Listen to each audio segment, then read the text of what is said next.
हमने दोस्तों पहला स्टेप देखा अभी, राइट, कि इन्वेस्टमेंट स्ट्रेटेजी कैसे बनाए। अब हम स्टेप 2 पे जाएंगे, बढ़े आगे। Step 2, right. So what is step 2? दोस्तों now we are coming to stock market, right. दूसरे जो इन्वेस्टमेंट है सिंपल है, तो मैं उस पर ज्यादा नहीं जाऊंगा, पर हम शेयर बाजार सीखने को आए हैं। Let us move to stock market. Stock market हम सीखे उससे पहले कुछ इकोनॉमी का जानना जरूरी है। मैं नहीं कहता कि बहुत ही मुश्किल शब्द को ध्यान में रखो, पर बेसिक इकोनॉमी जो मैं समझाने का थोड़ा प्रयत्न करूंगा। हो सकता है ये जो आप समझो, इससे आपको बाजार पे कॉन्फिडेंस रखना चाहिए कि नहीं रखना चाहिए वो पता चलेगा, राइट। क्योंकि मेरा ये पर्पस है कि आज जो हम इतने, मैं भी 1000 किलोमीटर से आया हूं, हम जो 2-3 घंटा साथ बिता रहे हैं, कल आपको हाईली कॉन्फिडेंट होके इन्वेस्ट करना है, राइट ना। तो मैं बिल्कुल बेसिक चीज पे जाऊंगा दोस्तों। Growing economics. दोस्तों ग्रोइंग इकोनॉमिक्स का मतलब ये हुआ कि मैं ऐसे जगह पे निवेश करूं जो इकोनॉमी ग्रो करती है, क्योंकि पैसा मेरा तब बढ़ेगा अगर वो इकोनॉमी ग्रो करेगी। इकोनॉमी बढ़ेगी नहीं तो पैसा बढ़ेगा नहीं बढ़ेगा, मुश्किल हो जाता है। ऐसी कई इकोनॉमीज है जो ग्रो नहीं करती है दोस्तों। जैसे वर्ल्ड मार्केट कैप, अभी आप लोगों की बात हुई 100 lakh crore, 112 in fact, right. US 47, India 5 trillion पहुंच चुका है। पर एक चीज क्लियर है, जो कंट्री का मार्केट कैप ज्यादा बढ़ेगा, जो कंट्री का मार्केट कैप ज्यादा बढ़ेगा, वहां से कई बिलियनर्स बाहर आते हैं। अब तक हमने बिलियनर्स को कहां से बाहर आते देखा है? यूएस, राइट, चाइना से आ रहे पिछले डिकेड से, अभी किधर से आ रहे? इंडिया से। अभी इंडिया का नंबर लग रहा है। पर ऐसा क्यों होता है, कैसे होगा, और ये सस्टेनेबल है कि नहीं, ये भी देखेंगे दोस्तों। दुनिया में सबसे ज्यादा पॉपुलेटेड कंट्री कौन सा है? इंडिया। मैं लास्ट टाइम जब आपके बेंगलुरु आया था, it was China, and we said कि मैं अगली बार आऊंगा, इंडिया आगे निकलने वाला है। बोला था कि नहीं? तो आगे पॉपुलेशन, जीडीपी में नहीं अभी, राइट, वो भी होगा, बट इट्स बिगनिंग। तो हम देखें यहाँ पे चाइना और इंडिया दोनों ऑलमोस्ट 18% कंट्रीब्यूट करते हैं पॉपुलेशन, राइट। बराबर बात है कि नहीं? तो दो कंट्री का मिलकर कितना कंट्रीब्यूशन हुआ? ऑलमोस्ट 37% का हमारा कंट्रीब्यूशन है पॉपुलेशन में। जीडीपी में कितना कंट्रीब्यूशन है? ये जीडीपी का कंट्रीब्यूशन बताया। सबसे बड़ा कंट्रीब्यूटर कौन है जीडीपी में? यूएस। क्या वो पॉपुलेशन में नंबर 1 था? नहीं। पर वो पॉपुलेशन में नहीं है, पर कहां पे नंबर 1 है? जीडीपी में। वो नंबर 1 मतलब उसका पॉपुलेशन 4%, पर जीडीपी में कंट्रीब्यूशन कितना? 26%। इसीलिए तो वहां से बिलियनर ट्रिलियनर आए, राइट और रॉन्ग, राइट। अब हमारा नंबर यहां कहां है? देखो चाइना 20, अच्छी बात है। उनका पॉपुलेशन कितना? 18, और अभी उनका प्रोडक्टिविटी जीडीपी में 19-20, तो वो अच्छे काम पे लग गए, आज कंट्रीब्यूट कर रहे हैं, राइट। जापान, जर्मनी, आप इंडिया देखो, हमारा कंट्रीब्यूशन कितना है? 3.5, 3.6। तो हम ये कह सकते हैं कि हम बड़े कंट्रीब्यूटर है? नहीं कह सकते। देखो कुछ जो फैक्ट है वो भी तो हमें एक्सेप्ट करने पड़ेंगे। हम ये नहीं कह सकते, पर क्या ऐसा पहले से है? क्या पहले से इंडिया अंडर परफॉर्मर था? See, this is data 180 to 1800। उस समय पे वर्ल्ड रिचेस्ट कंट्री कौन सी थी? दोस्तों आपकी भारत, आपकी इंडिया। कितना हम कंट्रीब्यूट करते थे? इंडिया चाइना मिलके 60%, राइट। तो दुनिया का सबसे बड़ा प्रोडक्टिविटी इंडिया और चाइना से आता था। उसमें भी चाइना रखो बाजू में, इंडिया दोस्तों वर्ल्ड नंबर 1 था, राइट। 37% प्रोडक्टिव दुनिया को कौन देता था? Our India.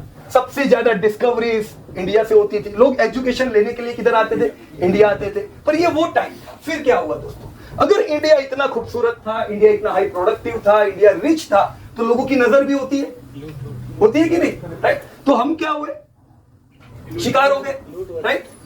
लुटे गए कि नहीं? क्योंकि जो लोग आए लुटने को, उनको तो पता था ये तो अलग अलग छोटे भागों में बिछड़ा हुआ है। दूर से लगता है भारत बहुत बड़ा है, पर जब आए तो छोटी छोटी रियासतें थी, तो उनको तो जितना उनके लिए बड़ा आसान था। उल्टे खुश हो जाते थे पड़ोसी, अच्छा हुआ उठा के ले गए इसको, राइट कि रॉन्ग? राइट। तो हम एक नहीं थे, पर हमारा हाल ये हुआ, हम इन्वेड किए गए। और फिर दोस्तों 18th सेंचुरी, 18वीं सदी में यूरोप का उदय होना शुरू हुआ। चाइना अभी भी कंट्रीब्यूटर था। 19th century, right. दोस्तों जब हम आजाद हुए, आजादी के समय पे हमारी जीडीपी कितनी थी? 2.3% कंट्रीब्यूशन। कितनी थी हमारी? 37 से कहां आ गए हम लोग? 2 या 3% पे। यानी वो कंट्री जिसके पास ज्ञान ही ज्ञान था, जिसके पास पैसा ही पैसा था, वो कंट्री सबसे पुअरेस्ट कंट्री के अंदर आ गई, राइट और wrong, right, during Britishers rule. दोस्तों इंडस्ट्रियल रिवॉल्यूशन ये समय पे हुआ जब हम गुलाम थे। तो इंडस्ट्रियल रिवॉल्यूशन में लोगों ने सीखा, कंट्रीज ने सीखा कि कैसे आयरन ओर से मेटल बनाया जाए, राइट। उन्होंने सीखा कैसे कापड़ बनाया जाता है कॉटन से, और वर्ल्ड वाइड रिवॉल्यूशन शुरू हुआ।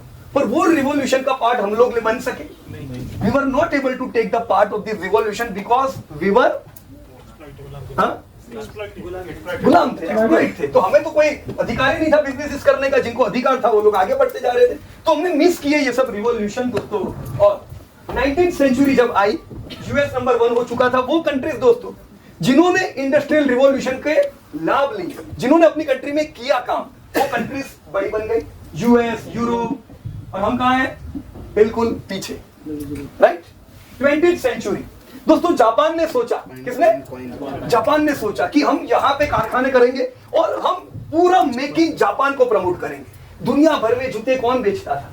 जापान। यूएस की कंपनी अभी जापान से लेती थी। उन्होंने मैन्युफैक्चरिंग हब बनाना शुरू किया। गवर्नमेंट के बेनिफिट बिजनेस को दिए जाने लगे और जापान का हमने देखा उदय। 10% contribution. Number 1 US, Japan, Germany. Germany में भी बहुत ही अच्छे रिवॉल्यूशन हुए इंडस्ट्रियल। तो जो रिवॉल्यूशन में थे वो आगे, और ये टाइम हम क्या कर रहे थे?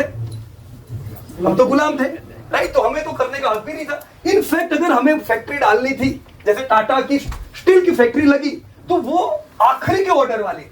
मतलब उनको टैक्स ज्यादा भरना पड़ता था in comparison to British companies. तो मुश्किल था धंधा करना, जबकि उसका विपरीत उल्टा जापान में क्या था? उल्टा बेनिफिट्स थे। तो वो कंट्री दोस्तों आगे बढ़ी। अब ये 20वीं सदी की बात दोस्तों, 1980, अब तक हम आजाद हो चुके थे। ये 1980 का एक डेटा है दोस्तों। चाइना और इंडिया दोनों का जीडीपी कितना था कंट्रीब्यूशन? 1.8। याद रखें दोस्तों कि हम गुलामी से आजाद हुए तब कितना था? 2 to 3%। 1980 में कितना हो गया था हमारा? तो हम गुलामी के बाद, आजाद होने के बाद प्रोग्रेस कर रहे थे कि हम पीछे जा रहे थे? हम 1.8% पहुंचे। तो दिस वाज बैड। चाइना और हम दोनों का जीडीपी दोस्तों एक जितना। फिर क्या हुआ? पॉवर्टी, सबसे ज्यादा गरीब कहां थे उस समय पे? कौन कंट्रीब्यूटर था गरीबों का? चाइना। मतलब दुनिया में 100 गरीब, 43 गरीब किधर? चाइना। तो नंबर 1 कंट्रीब्यूटर वाज चाइना। फिर हमारा नंबर लगता था, फिर इंडिया, और फिर अफ्रीकन कंट्रीज, और कहीं ले, राइट। तो पुअरेस्ट कंट्री चाइना माना जाता था। पर 1980 में इन्होंने कुछ काम किया। 1980 से उन्होंने मेक इन चाइना पे काम करना शुरू किया, राइट। और उन्होंने कुछ प्रोग्राम किए। ये 2005 में कुछ ऐसा हो गया। This is the data of 2005। 2005 में वर्ल्ड गरीबी को कौन कंट्रीब्यूट कर रहा था? 34% contribution by us. Good thing. हम दोनों सेम थे। इंडिया चाइना भाई भाई बोलते हैं वो लोग, है ना। तो हम दोनों अगर सेम जगह पे थे, ये ऐसा कैसे हो गया कि हम गलत चीजों में आगे निकल गए, राइट। पुअरेस्ट। फिर क्या?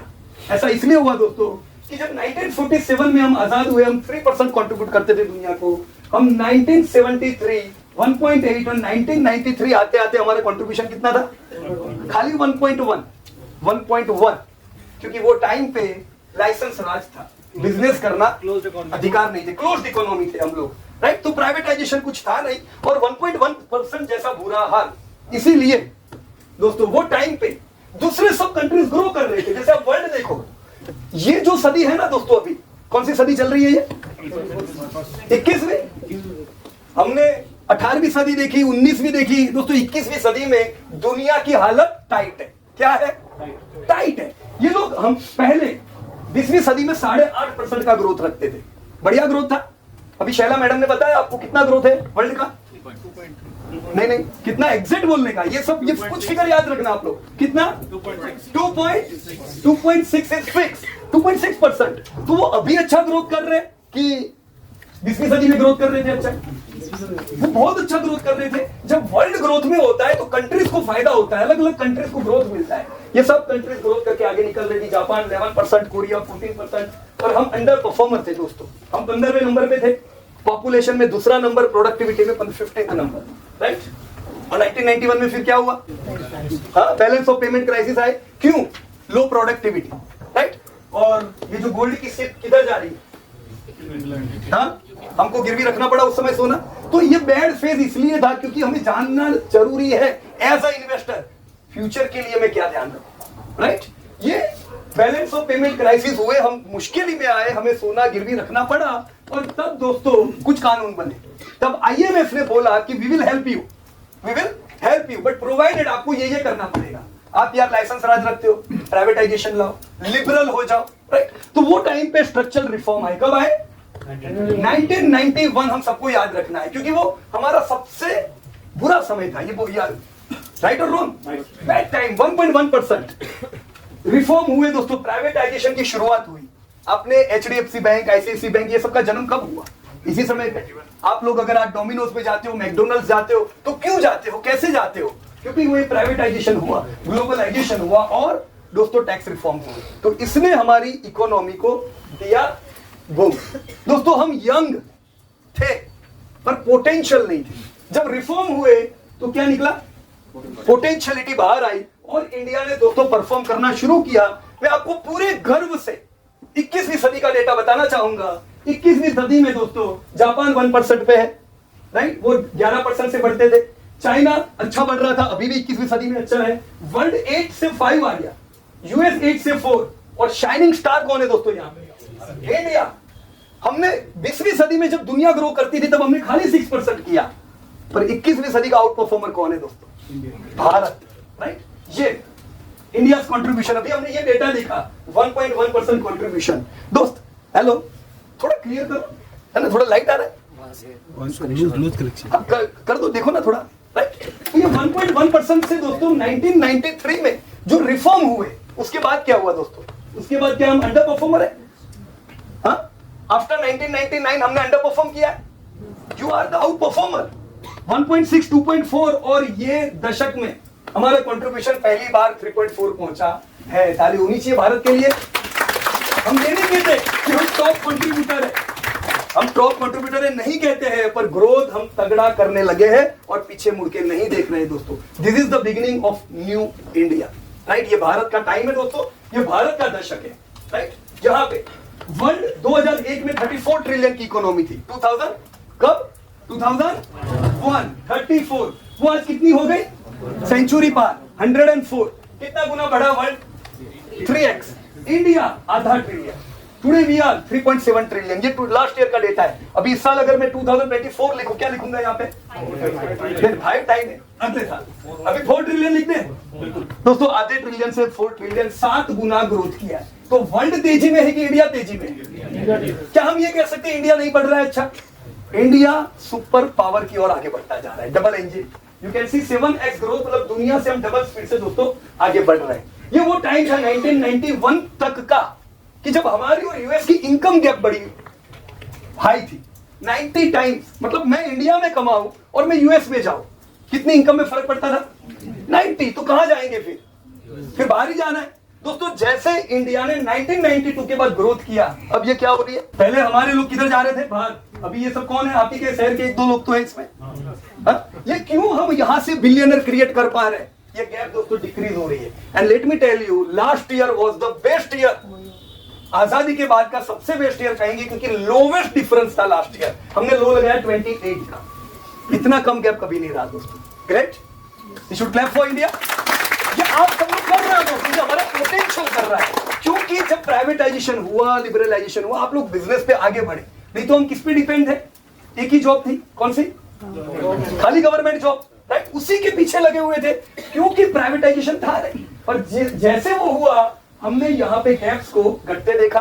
और ये लेटेस्ट अभी का वर्ल्ड बैंक का डेटा है, उन्होंने सारी कंट्री के ग्रोथ दिए हुए हैं अगले साल, उसके बाद के साल। ये स्लाइड में आपको दे दूंगा, भले दूर से ना दिखे, but let me tell you, पूरा वर्ल्ड एक तरफ, इंडिया सबसे तेजी से बढ़ती हुई इकोनॉमी है एज पर वर्ल्ड बैंक। ये भारत नहीं कह रहा है, कौन कह रहा है? वर्ल्ड बैंक कह रहा है। भारत में तो कई लोगों को लगता है नहीं यार इंडिया में मजा नहीं है कि नहीं? और वर्ल्ड बैंक क्या कह रही है? मजा किधर है? इंडिया में। कोई भी कंट्री आप देखो दोस्तों, इससे स्ट्रॉन्गेस्ट ग्रोथ कहीं दिखाई दे तो मुझे आप बताइएगा, right? This is the latest data. और अभी हमने कुछ 100 टन सोना वापस लाया है। कहां से लाया? आया वापस।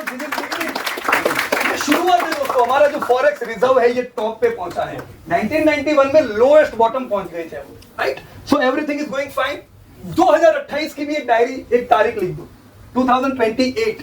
आपको याद हो 2019 की मीटिंग में, 2021 की आपकी बंगलोर की मीटिंग में भी मैंने ये बात कही थी कि 2028 तक, कब तक? ये डेटा क्या कहता है? 2031, राइट? पर 2028 में इंडिया तीसरे नंबर की सबसे बड़ी इकोनॉमी बनने वाला है। हमसे आगे कौन लोग है?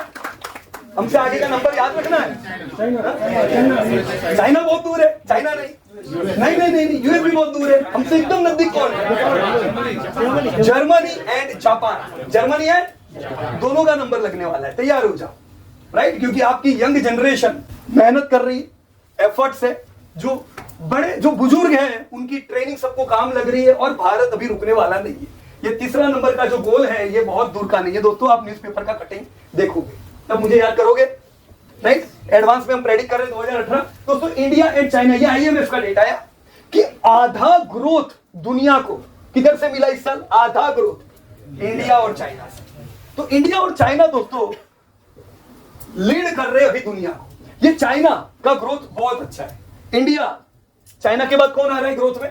India, right? पर अभी पिछले 2 साल से मैं आपको बताऊं, भारत चाइना को पछाड़ के ज्यादा ग्रोथ कर रहा है। आने वाले 5 साल का वर्ल्ड बैंक का एस्टिमेट है कि इंडिया का ग्रोथ चाइना से ज्यादा रहेगा। खुशी की बात है। इससे समझ जाना चाहिए कि भारत किस और दोस्तों जा रहा है, राइट? तो हम कह सकते हैं हमने 19वीं सदी और 20वीं सदी गवाई की नहीं, राइट? क्योंकि दुनिया बड़ी, हम नहीं बड़े। 21वीं सदी गवाएंगे क्या? नहीं। हाँ, बिल्कुल नहीं गवाएंगे दोस्तों। ये 21वीं सदी भारत की है। Alright, here GDP per capita और जीडीपी ग्रोथ। दोस्तों ये दोनों का कोई संबंध है? पहले जीडीपी पर कैपिटा क्या होता है, कौन समझाएंगे आप में से? Anybody can raise hand. Yes, go Gaurav भाई। जीडीपी डिवाइडेड बाय आपके जितने भी पॉपुलेशन, लोग, मतलब मेरी इनकम हुई, राइट? इंडिविजुअल वही हुआ कि नहीं? राइट? तो जीडीपी पर कुछ लोग कहते हैं जीडीपी बढ़ने से मुझे क्या? अरे भाई सबको फायदा है, राइट? क्योंकि ये जीडीपी हम सब पे डिस्ट्रीब्यूट होती है, राइट? ये कितने % से बढ़ रही है इंडिया की? 11% की जीडीपी ग्रोथ, 9.3% से। दोस्तों अभी कोई कह रहे थे इन्फ्लेशन खा जाएगा पैसे हमारे। हम इन्फ्लेशन से ज्यादा स्पीड से चल रहे हैं। हम वो कंट्री की तरह नहीं है जहां इन्फ्लेशन 4% है, ग्रोथ 2% है। इंडिया में उल्टा है। इंडिया में इन्फ्लेशन कितना है अभी? कितना लेटेस्ट? अभी आपको मैडम ने बताया 6.7 लास्ट ईयर, 5.4 कितना?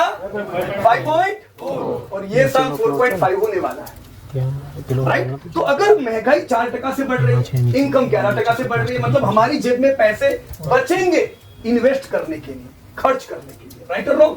राइट? सो नेक्स्ट जो टाइम है दोस्तों ये भारत का है। India is almost wiped out extreme poverty.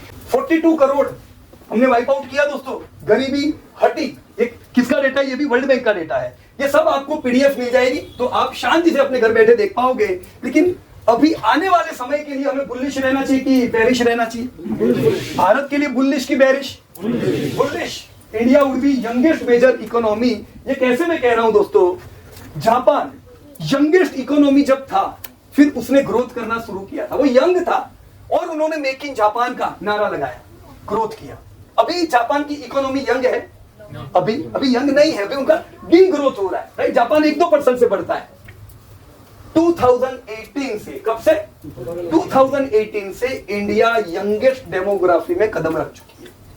अब हम अगर आज यंग है, हम 2050 तक यंग रहने वाले हैं। तो ये भारत का जो तेजी से जो इंजन दौड़ रहा है, ये 2-3 साल का नहीं है, ये दशकों का है। अगर किसी को लगता है कि भारत में अभी ग्रोथ है, आज मैंने शेयर बाजार में डाले, कल पता नहीं क्या होगा, दोस्तों आने वाले 2-3 साल इंडिया के नहीं है, आने वाले डिकेड्स इंडिया के हैं, right? So be prepared for this all things. India at Amrit Kaal. मैं ये सब चीजें जाने देता हूं। यहां पे मैंने कुछ डेटा दिया हुआ है मार्केट कैप का, राइट? अभी आपको कौशिक भाई ने बताया इंडिया का जीडीपी कितना, फिगर में कितना बोले थे कौशिक भाई? जीडीपी हाँ, ग्रोथ नहीं, टोटल जीडीपी 2, आपने बोला ना फिगर 296 लाख करोड़। और हमारा मार्केट कैप कितना? 436 लाख करोड़। तो जीडीपी ज्यादा है कि मार्केट कैप ज्यादा है? हर जगह ऐसा नहीं होता है। कुछ कंट्रीज ऐसे जिनका जीडीपी मार्केट कैप नीचे रहता है। क्यों? भरोसा नहीं है कंट्री पे। उनमें से चाइना भी एक कंट्री है, राइट, जहां पे इतना ट्रस्ट नहीं है। पर इंडिया का मार्केट कैप जीडीपी से आगे क्यों निकला?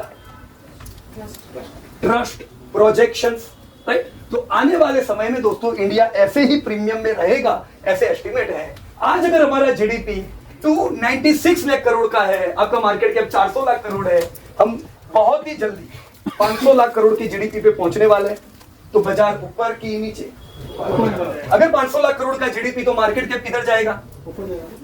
हम कैसे नेगेटिव रह सकते हैं? पर होता क्या है, जब लोग पॉजिटिव बातें सुनते हैं तो कल जाके फ्यूचर ले लेते हैं, तब गड़बड़ होती है। वो क्या हुआ? स्पेकुलेशन। ऐसा नहीं करने का।